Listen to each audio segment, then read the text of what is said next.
Hello and welcome to Blue Sky Graphics. We are honoured to have you with us.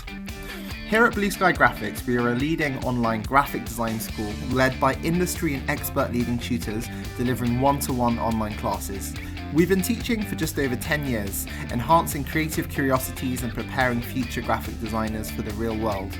Driven by passion and performance, we are purely dedicated to the art of graphic design. Our website and enrolment registration information can be found at blueskygraphics.co.uk.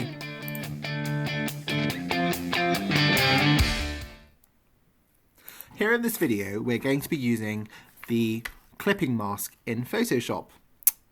Now, the clipping mask is a group of layers to which a mask is applied.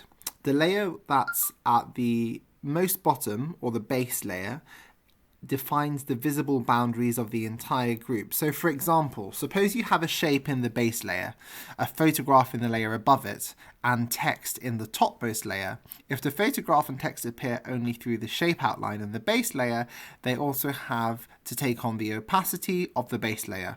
So you can only group successive layers, and the name of the base layer in the group is underlined, and the thumbnails for the overlying layers are indented. Here we're creating a puzzle from a picture, and we're duplicating images as well.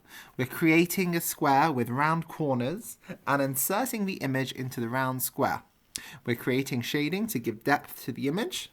We're turning the bottom image into black and white as well.